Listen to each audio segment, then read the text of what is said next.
And so next up, podcast listeners, we have a Go Broke or Go Woke segment. Yes, that's right. We have no dumbest bill. We do have one coming up, I think the next podcast, which is going to be from San Francisco, by the way. But we have next up Go Woke or Go Broke, which is banning Trump supporters at Harvard. That's right. Go Woke or Go Broke. Banning Trump supporters at Harvard. So Harvard graduate students have basically gotten a petition together to say, we don't want anyone from the Trump administration to come here and speak. I mean, they just are really, really scary people. So we don't want them to come here. We're going to ban them. We're going to ban them from coming. We're going to ban them from speaking. We're going to ban them from teaching at Harvard. I mean, think about that. You're going to ban them because our gentle ears can't hear we just can't hear what they might say.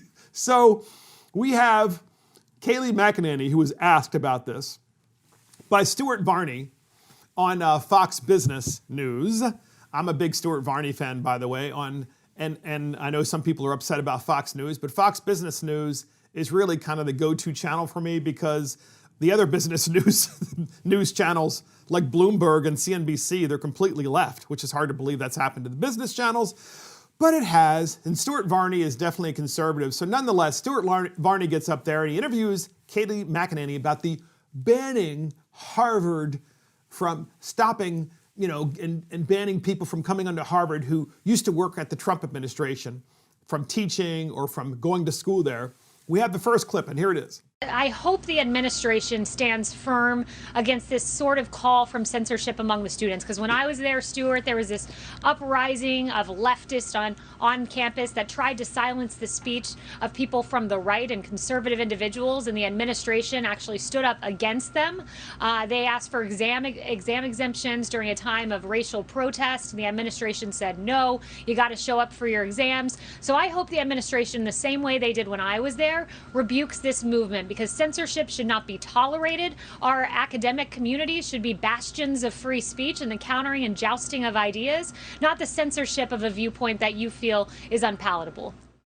So you know how in the earlier part of this podcast we were talking about Rudy Giuliani, and he was actually laughing in the face of CNN, laughing at them like, yeah, you're hardly a journalist, and literally going, ha ha, I mean, that's what a professor needs to start doing, I think, to students who come to the professor and say, Professor, we want you to come. We want you to sign this petition because we don't want any Trump officials to come speak here. That should be banned.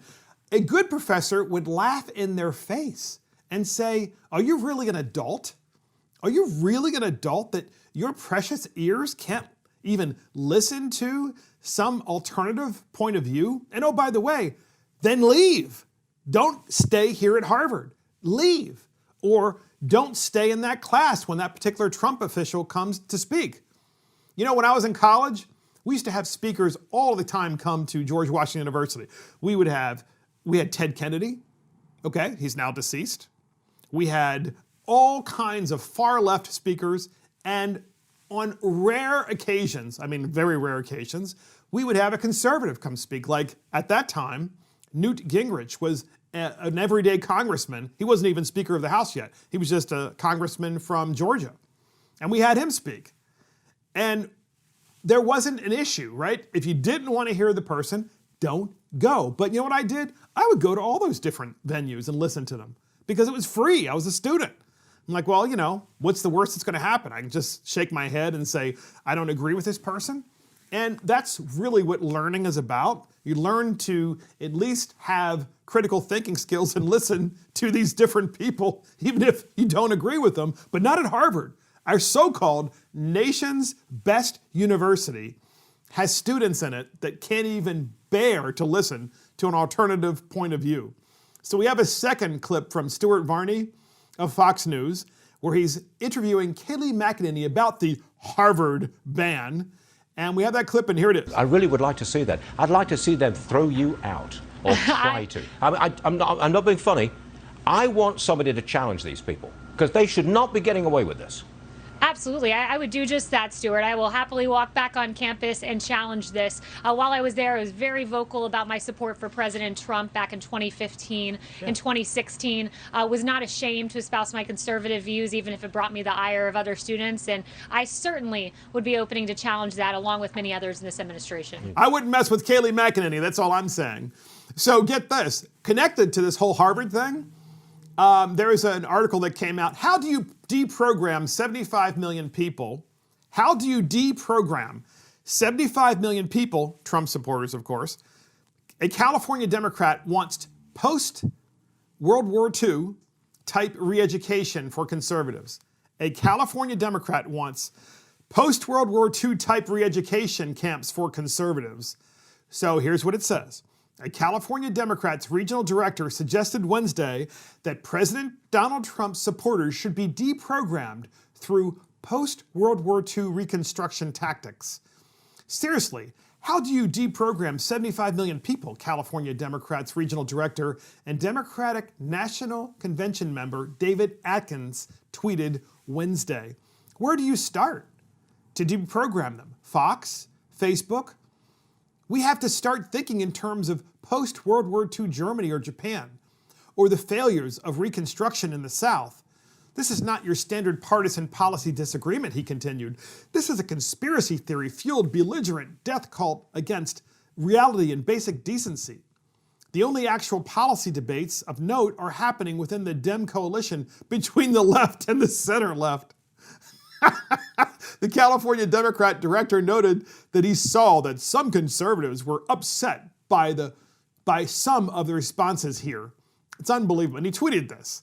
I mean, this is what he put out there to the world. So he's saying that in Germany and Japan, post-World War II, we implemented as a country, through the Marshall Plan, of course, we rebuilt these countries, Germany and Japan. The United States taxpayers did, by the way. We rebuilt these countries, and we did so to try to make them to create Democrat institutions and to create systems of government where you had checks and balances, and so that they were free societies and they weren't run by tyrants and they weren't run by totalitarian regimes or cults, if you will, like they were in Japan with the emperor. And so what he's saying is, what this guy is saying in California is that the Trump movement is a cult and therefore you need to deprogram people. And he doesn't even understand the fact that there's not a cult here. There's not a cult here. There's a feeling and a sense by the 75 million people that voted for Donald Trump. There's a sense that the United States government is out of control and that it has been taken over by institutions and globalists who only want to enrich themselves and are doing so at the expense of the American people. And Donald Trump has exposed this, and we actually see that this is indeed so. We know it is so. We know it is so because we've seen the hollowing out of the middle of the country, where we once had factories and where we once made anything and everything, and now those factories are gone and they've been shipped overseas. And the Republicans and Democrats alike, both parties have allowed this to happen. And so, anyway, I just can't believe that anyone would say that we need to deprogram 75 million people. It demonstrates to you, and it should demonstrate to you, how you should be worried between Harvard University, right, the top university in the country, at least that's what they think they are, and Democrat operatives saying you need to deprogram 75 million people, and big tech saying the same thing. You should be worried, Americans, you should be worried, podcast listeners, that this is what is happening to our country. And they don't seem to understand that there are 75 million of us who are willing to fight back, and I mean really willing to fight back with whatever it takes to make sure that our country is saved.